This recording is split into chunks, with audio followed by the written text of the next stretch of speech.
Jacques Pilet, bonjour. Bonjour. Votre livre et votre portrait, vous signez Les Polonaises. C'est un roman, mais il ramène à des thèmes qui ont jalonné votre vie, l'Europe, la place de la Suisse. Premier roman, à 70 ans passés. C'est une forme de liberté. Oui, un peu inattendu cet événement, parce que je n'avais jamais imaginé écrire un roman. J'étais Ah. accaparé par le journalisme, écrire des chroniques, écrire des articles. Vous êtes un jeune auteur. Ah voilà, débutant, Enfin. donc très modeste, Hein. très modeste. Mais j'ai rencontré dans ces voyages en Europe de l'Est des personnalités extraordinaires, des lieux extraordinaires, des souvenirs qui remontaient. Des J'avais envie femmes, d'en faire des quelque femmes chose. quand même, il faut le dire. Des femmes. Et puis là, vraiment, j'avais envie de raconter Hein. tout cela, mais pas dans le cadre du journalisme. Je crois qu'il fallait que je trouve une histoire qui fasse place aussi aux émotions. Ce n'est pas que de la nostalgie, mais il y a aussi de la nostalgie. La mort, c'est un des premiers personnages, sous les espèces du cercueil. La mort, elle est présente. Alors là aussi, à 70 ans passés, c'est une chose qui vous occupe différemment, cette perspective-là. Peut-être, peut-être. Mais je crois que dans toute histoire, dans tout roman d'une certaine profondeur et d'une certaine densité, je pense que la mort rôde. Le plaisir et la mort, je crois que ça fait partie de la littérature. Alors, on reviendra à la mort. Le plaisir d'abord, mettons les Oui. bonnes choses d'abord. Oui. Les femmes, alors ce sont des femmes, des Polonaises. C'est toute l'histoire de l'Europe de l'Est qui saute à la figure de votre personnage. Ça, vous l'avez vécu, Oui. le voyage en Europe de l'Est, dès les années 60, la rencontre avec des femmes jeunes, mais c'est pas seulement la sensualité ou le sexe, etc. C'est aussi l'histoire. Oui, j'ai beaucoup approché cet espace à travers les femmes. Hein. Mais d'abord parce que j'ai noué très tôt des amitiés extraordinaires. J'ai une amie rencontrée à 20 ans à Prague et avec laquelle je corresponds aujourd'hui encore. Et j'ai perçu toute la trajectoire de ce pays à travers la vie de cette femme, par exemple. Ça, c'est Elle joli ne fait comme pas du... partie du roman. C'est comme du Kundera, ça, Oui. 68, Prague, Oui. etc. C'est romanesque Oui, et c'est l'histoire en même temps. oui. Elle vous a appris quoi, cette femme, parmi tant d'autres? D'abord, une leçon de courage extraordinaire, parce qu'elle a traversé des moments extraordinairement difficiles. À un moment donné, elle ne pouvait vraiment plus sortir du pays. Et en même temps, dans toutes ces épreuves, une sorte de stoïcisme élégant, souriant, et qui n'exclut pas non plus le plaisir de la musique, le plaisir de la culture, le plaisir de l'amitié. Vous avez été amoureux de ces femmes? J'ai été amoureux de certaines d'entre elles, pour ne pas le cacher, bien sûr, bien sûr. Alors, ce qui m'a frappé, alors dans une période plus récente, dans les dernières années, lors de mes voyages en Pologne, c'est que des femmes, peut-être une trentaine d'années, disons, des adultes, que l'on pourrait juger assez impliqués dans la société consumériste d'aujourd'hui, peu préoccupés par les questions historiques, par exemple. Eh bien, lorsqu'on parle avec elles, lorsqu'on tire un peu le fil de leur destin personnel et familial, eh bien, on bute sur les cicatrices. Alors, Les cicatrices de l'histoire, les cicatrices de ce pays, les cicatrices de l'Europe. Et c'est ce que j'ai voulu essayer de raconter dans mon histoire. Ce sont des femmes qui nous ramènent, si vous voulez, au destin de l'Europe. alors, les morts, la grande histoire, et en miroir, nous, les petits Suisses, entre guillemets, qui avons une histoire plus réduite. Vous avez ce mot, c'est vous-même qui avez donné le point d'entrée dans votre roman. Vous dites à un moment donné, c'est Carola, le personnage, qui dit « Vous, les Suisses, vous êtes les voyeurs de l'histoire. Eux ont vécu la vraie histoire.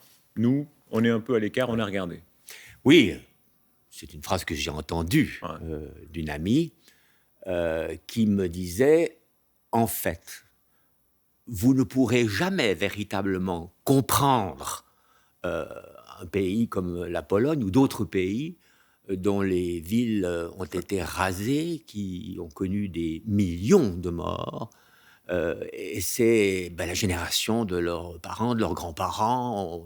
C'est tout proche. Hein.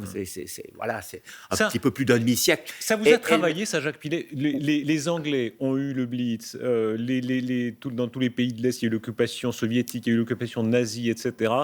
Et nous, les Suisses, on a toujours été un peu à l'écart de tout ça. Ça vous a marqué, ça? Ça vous a pesé? Ça m'a pas pesé, mais ça m'a troublé. Hein? Je me suis interrogé aussi sur le regard que nous avions sur les autres, mais également sur l'image que nous nous faisons de cette période. Et je dois dire que il y a une certaine ignorance, si vous voulez, de ce qui est arrivé tout près de nous. On connaît les fêtes, bien sûr, Hein? mais qui se souvient On les a vus de loin. On les a Hein? vus de loin. Il y a et une puis ça page s'efface. extraordinaire, Jacques Pillet, dans Oui. votre livre, c'est un souvenir, je crois, de vos parents, en 44. Hein, ils se baladent à Montreux. Et puis, beaucoup de romans l'ont vécu, ça. On est sur le bon côté, entre guillemets, de la rive. Hein, la rive quand même un peu plus riche, la rive où il n'y a pas eu la guerre. Et puis, ils regardent de l'autre côté, la région de Thonon, où il y a des incendies, n'est-ce pas? Saint-Gingolph. Saint-Gingolph. Il y a eu des incendies maquisards contre la SS. Et Non, là, les gens maquisards avaient attaqué les 3-4 vieux soldats allemands qui gardaient la frontière, parce qu'il y avait rien de spécial à cet endroit. Et puis alors, le lendemain, les SS sont venus de Thonon à Saint-Gingolph et ils prennent des otages. Voilà, ont capturé une partie de la population dans l'église. Il y a eu d'ailleurs un roman de Henri de Blus sur ce sujet, quand Saint-Gingolph brûlait, je crois. Et cette histoire, mes parents me l'ont racontée plusieurs reprises. Ils me racontaient qu'ils étaient en promenade au-dessus de Montreux, puis qu'ils ont vu de la fumée s'élever au-dessus de Saint-Gingolph. Soudain, ils voyaient un petit peu de fumée. Voilà, on a vu un petit peu de fumée. La page est très belle, hein, parce que vraiment, elle résume ça. Notre rôle dans l'histoire, toujours d'être quand même un peu du bon côté. Oui. Vous avez de la mauvaise conscience parfois de ça, quand vous avez voyagé en reportage partout dans le monde? Des fois, j'étais pas très à l'aise. J'ai le souvenir justement d'une promenade à Prague avec une amie qui travaillait pour l'État, qui ne devait avoir aucun contact avec les étrangers, mais nous étions allés manger ensemble en ville. Et puis, elle me disait, mais tu crois pas que ce type nous regarde? Mais non, mais je t'en prie. Puis ensuite, on attendait le bus. Alors vraiment tout, hein, il pleuvait, c'était le soir. Bon, voilà. Puis tout d'un coup, on voit un type avec un chapeau qui s'approche de nous. Et tu n'as pas l'impression que c'est le type qui était au restaurant? Mais non, je t'en prie. Et c'est là qu'elle m'a dit, ah, ça doit être piquant pour toi, hein? Tu vis un petit peu, le petit frisson. Bon, tu vas reprendre l'avion pour rentrer chez toi. Moi, je continue. Et puis j'avoue que c'est elle qui m'a dit, au fond, vous êtes les voyeurs de l'Europe. J'étais pas très fier, pour être franc. Alors que tout cela est absolument normal. Et je me suis bien sûr remis de cette phrase, peut-être en accentuant mon voyeurisme, c'est-à-dire en intensifiant mes voyages. Jacques Pillet, votre regard sur la Suisse, il faut rappeler votre carrière extraordinaire. Vous êtes une sorte de padrone de la presse. En Suisse, vous avez lancé l'Hebdo, le Nouveau Quotidien, vous avez occupé pendant des décennies. Ces postes, ils sont très rares en Suisse, hein, de vrais médiacrates, ces gens qui pèsent, qui ont un regard critique sur la Suisse souvent, hein, dans l'affaire de l'ordre des nazis, des fonds juifs, etc. À l'arrivée du chemin, vous aimez davantage la Suisse, vous l'aimez moins? Qu'est-ce que vous diriez? Non, d'abord, dans mon roman, je me suis amusé à imaginer un narrateur qui est un peu en rupture avec la Suisse, un peu un loser, sa femme est partie, il vient de se faire licencier de la banque, il est un peu un personnage en errance, si vous voulez. C'est le contraire de vous. Voilà, Ouais. et ça m'amusait de faire rencontrer ce Suisse en errance, et il rencontre des Polonaises qui sont aussi en errance, parce qu'elles ne savent pas si elles veulent émigrer ou pas, etc. Mais en ce qui me concerne par rapport à la Suisse, si vous voulez, moi, je suis profondément attaché à ce pays, justement, parce que il est au milieu de l'Europe. Alors, qu'est-ce que ça veut dire? Ça veut dire Mais pas dans l'Europe. Oui, mais l'Europe existe en tant que continent, en tant que culture, en tant que civilisation. Et au cœur de l'Europe, ça veut dire quoi? C'est très pratique, c'est 3 heures de train pour aller à Milan, 3 heures de train pour aller à Paris, et 3 heures pour être dans le monde germanique. Mais c'est aussi un brassage de population extraordinaire. Mais franchement, Jacques Pillet, vous n'avez jamais été frustré. Alors, vous êtes un très grand éditorialiste de presse, mais si vous aviez été en France, vous auriez pu être Raymond Aron, Françoise Giroud, etc. En Suisse, Très bien, Jacques Pilet, mais c'est la Suisse, c'est plus petit, les enjeux sont plus petits, etc. Vous n'avez jamais dit ça? Non, parce que être suisse, c'est aussi se doter d'une liberté par Ah, rapport aux réalités d'aujourd'hui, par rapport au passé. Nous ne sommes pas écrasés par notre ah, passé. Général Guisan ne nous écrase pas ah. On n'y pense véritablement. pas beaucoup. Oui, on n'y pense pas beaucoup. J'ai parfois l'impression, notamment en France, que le passé, le glorieux passé, pèse aujourd'hui encore. D'ailleurs, on l'invoque pour se sortir de la dépression. En Et Allemagne, en même temps, pardon, pour vivre intensément, et vous le dites là, hein, oui, il faut oui, aller à Prague, il faut aller à Berlin, il oui, faut aller oui, ailleurs. oui. Quand on est à Zurich, c'est un peu plus difficile. Mais si je suis européen, c'est parce que précisément j'ai Ah. besoin de cette porosité, de ces échanges, de ces voyages. Puis l'Europe, elle vient ici avec les travailleurs européens qui nous ont tant apporté. La chute du mur 1989, la chute de l'Union soviétique en 91, ça c'est évidemment une grande affaire de nos vies, de notre histoire. Il y avait beaucoup d'espoir à l'époque. Vous avez été déçu? Non, je crois qu'on ne peut pas être déçu. D'abord, c'était la liberté. Hein. Il y avait déjà la liberté de voyager. Je crois qu'on ne se rend pas compte. Lorsqu'on prononce en Suisse le mot liberté de circulation des personnes, bon, pour nous, voilà, c'est un élément des bilatérales, et puis c'est peut-être un petit peu trop d'étrangers dans les quartiers, etc. Mais ces mots, liberté de circulation des personnes, c'est quelque chose qui a bouleversé la vie de pays entier. Et quand j'entends justement mes amies polonaises parler de cela, pour elles, c'est ça l'Europe. Hein. La C'est peur des frontières que ces gens avaient, hein, la peur exactement. d'un douanier. Et puis de l'échange, et puis ça vaut beaucoup pour les Polonais, ça vaut moins pour d'autres pays. Les Hongrois, par exemple, voyagent un petit peu moins. Mais les Polonais, vous savez, il y a 2 millions de jeunes Polonais qui ont quitté la Pologne, provisoirement peut-être, après la chute du communisme. Mais est-ce que Et vous n'avez qui pas sous-estimé alors le nationalisme? On voit aujourd'hui fleurir hein, en Pologne, en Hongrie, etc. Cette espèce d'attachement au fait d'être russe, d'être hongrois, d'être polonais, etc. C'est très fort. Des gens comme vous ne l'ont pas sous-estimé. Alors, au début du processus, sans doute, Hum. dans les premières années, à partir de 2004, lorsque ces pays sont entrés dans l'Union européenne, il y avait au contraire une sorte d'euphorie européenne. Et puis, il y a eu l'émergence de ce nationalisme, dans des formes parfois un peu différentes, nourri notamment en Pologne par le substrat catholique, hein, extrêmement fort, et puis par aussi l'héritage de toutes ces blessures. Vous les comprenez, Jacques Pilet, ces Mais gens? je comprends les autres. Je suis absolument opposé à Ouais. ce nationalisme, mais je comprends les racines. La Pologne, un pays qui a cessé d'exister à un certain moment, partagé entre l'Allemagne et la Russie. C'est un pays qui a été déplacé 200 kilomètres d'est en ouest. La Hongrie est un pays qui a été mutilé après la Première Guerre mondiale. Donc, on peut comprendre les racines. Mais il prend des formes aujourd'hui qui sont redoutables. Et il ne faudrait peut-être pas non plus réduire ces pays à ce qui se passe aujourd'hui ou depuis quelques années avec ces affirmations nationalistes. Quand on voit Jacques Pilet, Trump aux Oui. États-Unis, quand on voit des mouvements en France, en Angleterre, etc., cette sorte de peur de l'homme blanc occidental chrétien qui se dit islam conquérant, démographie du Sud, est-ce que vous l'entendez? Est-ce que là aussi vous la comprenez? Alors, encore un mot sur le nationalisme peut-être. Il y a dans plusieurs pays atteints par cette frénésie nationaliste, il y a aussi des forces qui s'y opposent. Et ça, je tiens à le dire, notamment en Pologne. En Pologne, il y a une capacité de résistance. Il y a eu des centaines de milliers de personnes, et beaucoup de On l'a jeunes vu en contre particulier. l'avortement, par exemple, encore récemment. Voilà. Hein. Et qui s'affirment contre une vision étroite, d'enfermement dans la nation. Vous savez, moi, il y a un mot qui résume tout, n'est-ce pas? C'est le mot de Gaulle que vous connaissez sans doute. Le patriotisme, c'est aimer son pays. Le nationalisme, c'est détester celui des autres. Et ce nationalisme-là est détestable. Et on le voit aujourd'hui. Ces pays nationalistes ont tous un problème, un conflit, des critiques envers leurs voisins, envers ceux-ci, envers ceux-là.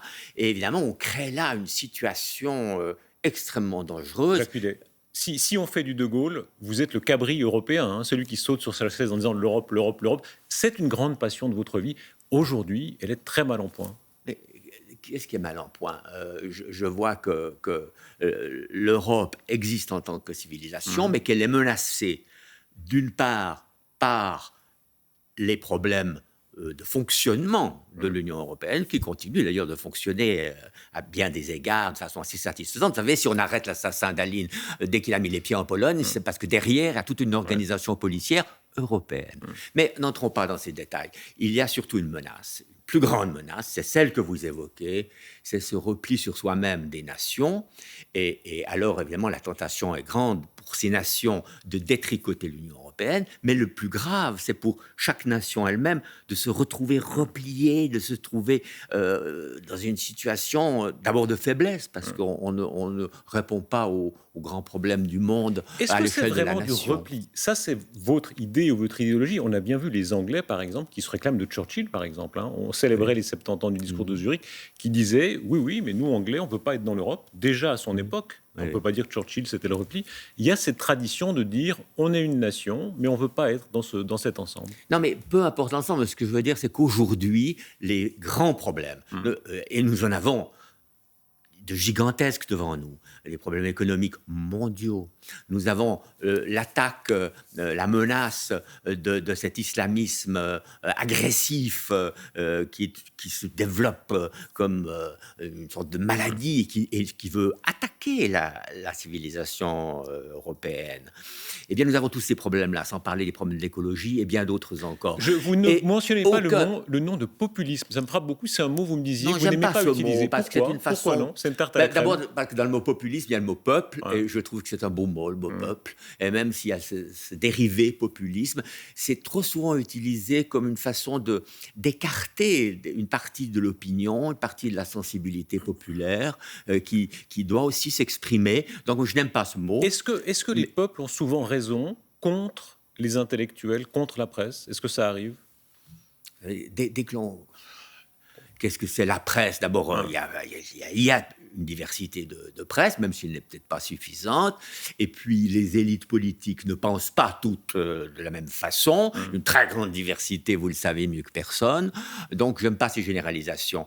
Qui a raison, qui a tort? Évidemment, je pense que parfois, le peuple a tort dans certaines décisions, il se trompe. Finalement, voilà, on a refusé pendant une longue période le droit de vote aux femmes. C'était faux, mais enfin voilà, le peuple suisse décidait de pardonner le vote aux femmes. Dans votre parcours, Jacques Millet, quand est-ce que vous dites, voilà, je me suis trompé?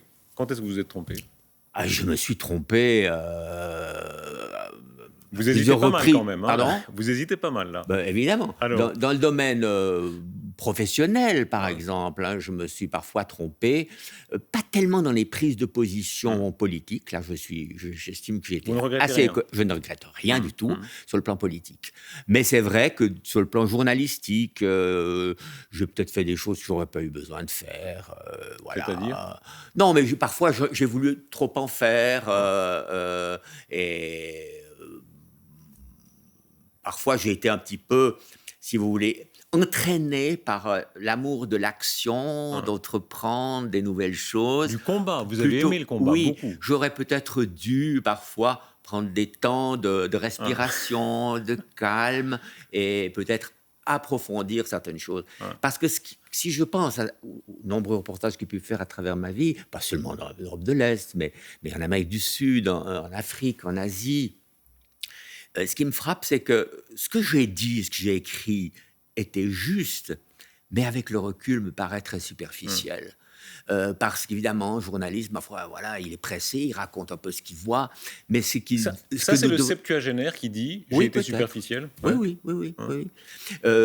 Souvent, je me dis, mais au fond, ce que je regrette, c'est m'être trouvé dans certaines situations historiques, dans certains pays, et de ne pas avoir suffisamment approfondi l'histoire, par exemple. Pas avoir assez lu de livres sur le pays où j'allais. Bien souvent, voilà, j'allais au Chili, je voyais Pinochet, je voyais la répression, et puis au fond, ça suffisait. Je pouvais décrire ça, et ça faisait un bon reportage. Mais au fond, suis-je allé assez loin en profondeur des sujets? Je réponds non. Et voilà, je vous ai dit très sincèrement ce que je regrette. Jacques Pillet, le peuple et les élites intellectuelles, quand même, dans l'histoire de la presse, vous la connaissez mieux que personne, est-ce qu'il n'y a pas des erreurs terribles quand on voit toute cette presse de gauche européenne, par exemple, qui soutenait Mao, Libération et d'autres journaux, ou beaucoup d'intellectuels suisses, pendant que Mao faisait fleurir les camps de concentration? C'est épouvantable. Tous ces gens-là ne se sont jamais vraiment excusés. On considère que c'est une sorte de péché un petit peu excusable, etc. Il y a quelque chose de terrible dans ça. Toutes ces erreurs, les intellectuels pro-nazis, etc., il y a un passif très lourd. Oui, mais bon, tout le monde n'a pas fait ces erreurs. Beaucoup de journaux, beaucoup d'intellectuels. Il y a eu également la période stalinienne, où en France, vous aviez vraiment une grande partie de la gauche qui applaudissait Staline. Aujourd'hui, la floraison dans les réseaux sociaux, cette espèce de peuple qui parle, est-ce que c'est pas positif de ce point de vue-là, bousculer un peu les élites intellectuelles? Vous dites le peuple. D'abord, le peuple, il y a une diversité dans le peuple. Et opposer sans cesse le peuple et les élites est une facilité intellectuelle, est une facilité de langage, est un schématisme manipulateur. Mais est-ce qu'il n'y a pas plus de diversité aujourd'hui qu'il n'y en avait dans la presse, disons, un peu institutionnelle d'il y a 20 ans, quoi? Il y a 20 ans, je ne suis pas sûr que la presse était toujours institutionnelle. Vous aviez aussi des journaux. À l'époque, quelques décennies, il y avait des journaux d'opinion qui n'existent plus en tant que tels aujourd'hui. Donc, les opinions trouvent d'autres canaux d'expression. Mais la vie intellectuelle en Suisse romande, par exemple, a toujours été assez vivace à différentes périodes de l'histoire. Vous en êtes le témoin, Jacques Pillet. Votre histoire se confond avec l'histoire de la presse. Il y a une première scène, elle est très belle. C'est quasi du Rousseau, du Greuze. Votre premier papier, je crois que vous le recevez à la maison, et votre père vous embrasse. C'est vrai. C'est extraordinaire, ça. C'est vrai. J'avais donné un papier, j'avais 16 ans, 17 ans, quoi. Et puis, il ne paraissait pas de thérapie. Un jour, il était dans le journal, et c'est vrai, comme mon père montait les escaliers, il m'a embrassé, et c'était le début d'un grand amour. Vous avez aimé, vous dites grand amour, effectivement, il y a des pages dans votre livre qui sont très belles, où vous dites, par exemple, votre héros, là, il a tout sur son smartphone, mais il veut quand même toucher le papier, avoir l'encre au bout des doigts, tout ça. Je crois qu'il y a une sensualité de l'écrit imprimé. C'est pour ça que certains propos que l'on tient aujourd'hui sur le tout digital, etc., me font légèrement sourire. D'ailleurs, heureusement, on le voit par exemple avec l'exemple concret des livres.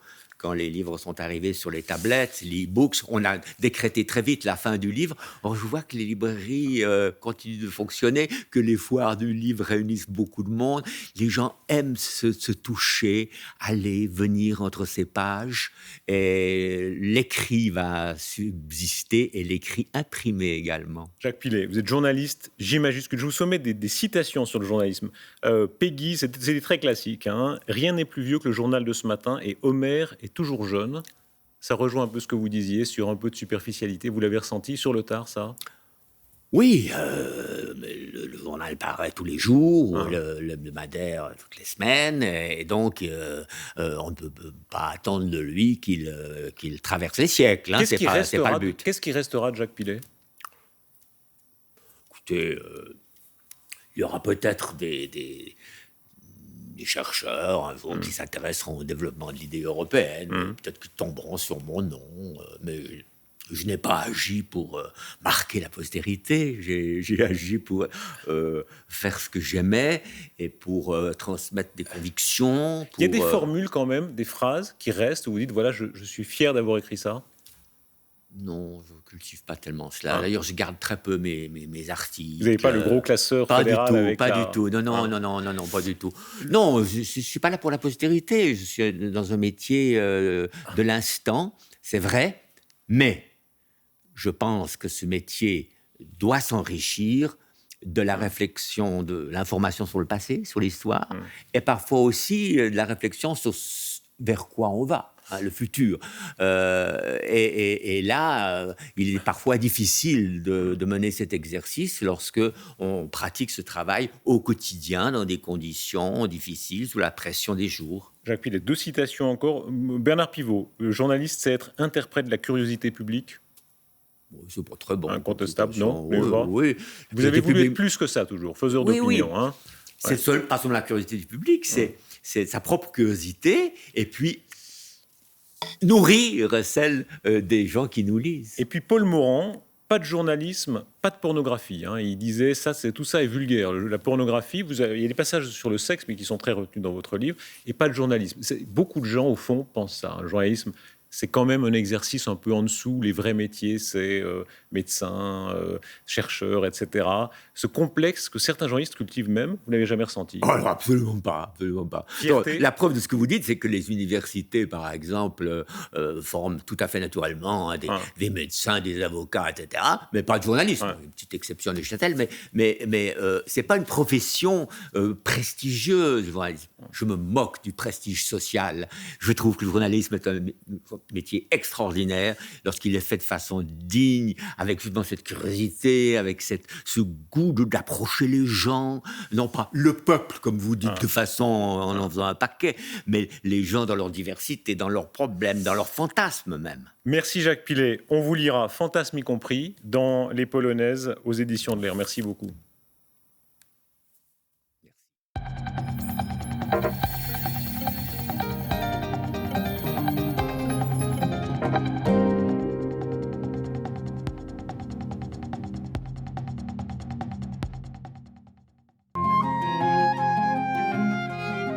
Pardonnez-moi avec Le Matin Dimanche.